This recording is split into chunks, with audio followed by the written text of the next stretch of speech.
The Valley of the Giants by Peter B. Kyne. Recording by Roger Melin.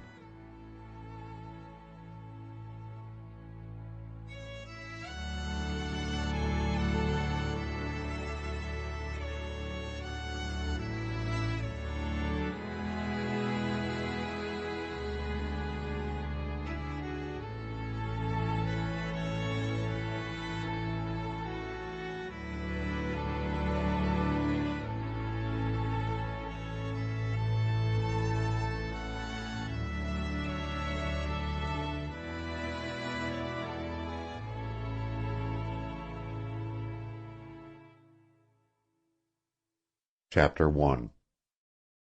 In the summer of 1850 a topsail schooner slipped into the cove under Trinidad Head and dropped anchor at the edge of the kelp-fields. 15 minutes later her small boat deposited on the beach a man armed with long squirrel-rifle and an axe, and carrying food and clothing in a brown canvas pack. From the beach he watched the boat return and saw the schooner weigh anchor and stand out to sea before the northwest trades. When she had disappeared from his ken, he swung his pack to his broad and powerful back and strode resolutely into the timber at the mouth of a little river. The man was John Cardigan. In that lonely, hostile land he was the first pioneer. This is the tale of Cardigan and Cardigan's son, for in his chosen land the pioneer leader in the gigantic task of hewing a path for civilization was to know the bliss of woman's love and of parenthood, and the sorrow that comes of the loss of a perfect mate. He was to know the tremendous joy of accomplishment and worldly success after infinite labor, and in the sunset of life he was to know the dull despair of failure and ruin. Because of these things there is a tale to be told, the tale of Cardigan's son, who, when his sire fell in the fray, took up the fight to save his heritage.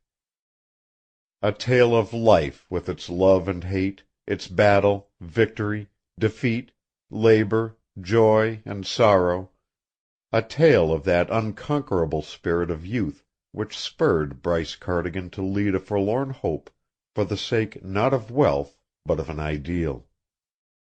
Hark, then, to this tale of Cardigan's redwoods. Along the coast of California, through the secret valleys and over the tumbled foothills of the Coast Range, extends a belt of timber of an average width of 30 miles. In approaching it from the Oregon line, the first tree looms suddenly against the horizon, an outpost, as it were, of the host of giants whose column stretches south nearly 400 miles to where the last of the rear guard maintains eternal sentry go on the crest of the mountains overlooking Monterey Bay. Far in the interior of the state, beyond the fertile San Joaquin Valley, the allies of this vast army hold a small sector on the west slope of the Sierras. These are the redwood forests of California, the only trees of their kind in the world, and indigenous only to these two areas within the state. The coast timber is known botanically as Sequoia sempervirens, that in the interior as Sequoia gigantea. As the name indicates, the latter is the larger species of the two, although the fiber of the timber is coarser and the wood softer and consequently less valuable commercially than the Sequoia sempervirens, which in Santa Cruz, San Mateo, Marin, and Sonoma counties has been almost wholly logged off because of its accessibility. In northern Mendocino, Humboldt, and Del Norte counties, however, 60 years of logging seem scarcely to have left a scar upon this vast body of timber. Notwithstanding 60 years of attrition, there remain in this section of the redwood belt thousands upon thousands of acres of virgin timber that had already attained a vigorous growth when Christ was crucified. In their vast, somber recesses, with the sunlight filtering through their branches 250 feet above, one hears no sound save the tremendous diapason of the silence of the ages. Here, more forcibly than elsewhere in the universe, is one reminded of the littleness of man and the glory of his Creator. In sizes ranging from 5 to 20 feet in diameter, the brown trunks rise perpendicularly to a height of from 90 to 150 feet before putting forth a single limb, which frequently is more massive than the growth which men call a tree in the forests of Michigan.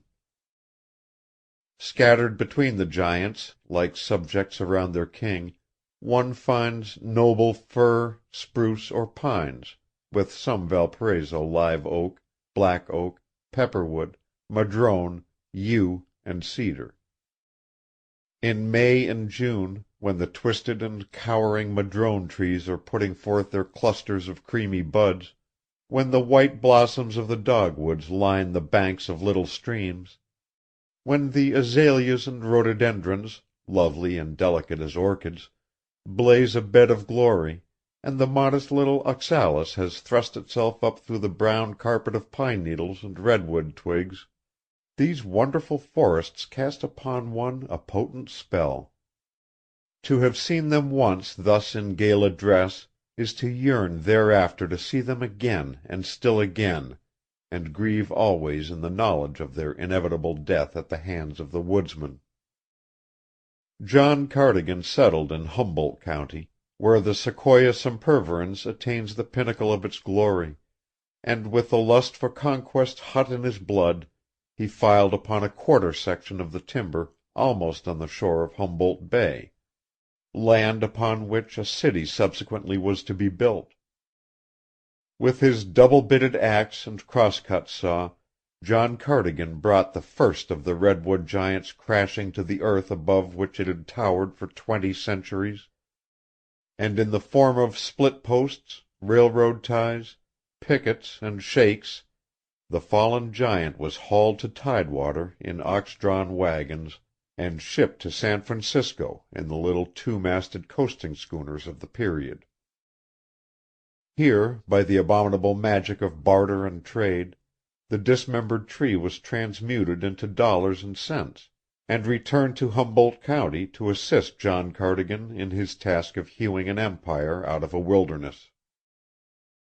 At a period in the history of California when the treasures of the centuries were to be had for the asking or the taking, John Cardigan chose that which others elected to cast away. For him the fertile wheat and fruit lands of California's smiling valleys, the dull placer gold in her foothill streams, and the free grass, knee-deep, on her cattle and sheep ranges, held no lure. For he had been first among the Humboldt redwoods, and had come under the spell of the vastness and antiquity, the majesty and promise of these epics of a planet. He was a big man with a great heart and the soul of a dreamer, and in such a land as this it was fitting he should take his stand. In that wasteful day a timber claim was not looked upon as valuable. The price of a quarter section was a pittance in cash, and a brief residence in a cabin constructed on the claim as evidence of good faith to a government none too exacting in the restrictions with which it hedged about its careless dissipation of the heritage of posterity. Hence, because redwood timber claims were easy to acquire, many men acquired them. But when the lure of greener pastures gripped these men, and the necessity for ready money oppressed, they were wont to sell their holdings for a few $100s. Gradually it became the fashion in Humboldt to unload redwood timber claims on thrifty, far-seeing, visionary John Cardigan, who appeared to be always in the market for any claim worth while. Cardigan was a shrewd judge of stumpage. With the calm certitude of a prophet he looked over township after township and cunningly checkerboarded it with his holdings. Notwithstanding the fact that hillside timber is the best, John Cardigan in those days preferred to buy valley timber, for he was looking forward to the day when the timber on the watersheds should become available. He knew that when such timber should be cut it would have to be hauled out through the valleys, where his untouched holdings formed an impenetrable barrier to the exit. Before long the owners of timber on the watersheds would come to realize this, and sell to John Cardigan at a reasonable price.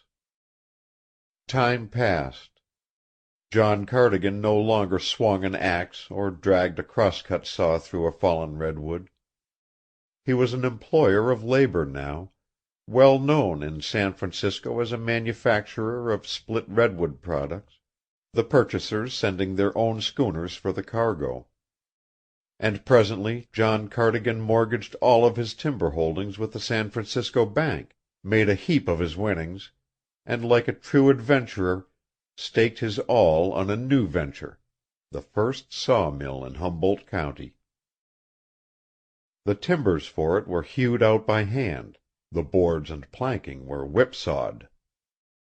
It was a tiny mill, judged by present-day standards, for in a 14-hour working day John Cardigan and his men could not cut more than 20,000 feet of lumber.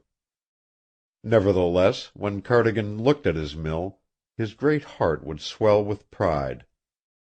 Built on tidewater and at the mouth of a large slough in the waters of which he stored the logs, his woods crew cut and peeled for the bull whackers to haul with ox teams down a mile-long skid road.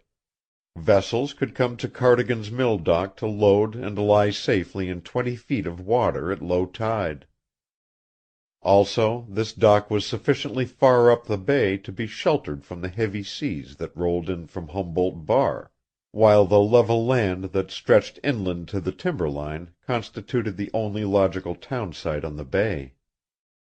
"Here," said John Cardigan to himself exultingly when a long-drawn wail told him his circular saw was biting into the first redwood log to be milled since the world began, "I shall build a city and call it Sequoia. By tomorrow I shall have cut sufficient timber to make a start. First I shall build for my employees better homes than the rude shacks and tent houses they now occupy. Then I shall build myself a fine residence with 6 rooms, and the room that faces on the bay shall be the parlor. When I can afford it, I shall build a larger mill, employ more men, and build more houses. I shall encourage tradesmen to set up in business in Sequoia, and to my city I shall present a church and a schoolhouse. We shall have a volunteer fire department, and if God is good, I shall, at a later date, get out some long-length fir timber and build a schooner to freight my lumber to market. And she shall have 3 masts instead of 2, and carry 500,000 feet of lumber instead of 200,000. First, however, I must build a steam tugboat to tow my schooner in and out over Humboldt Bar. And after that, well, that is sufficient for the present."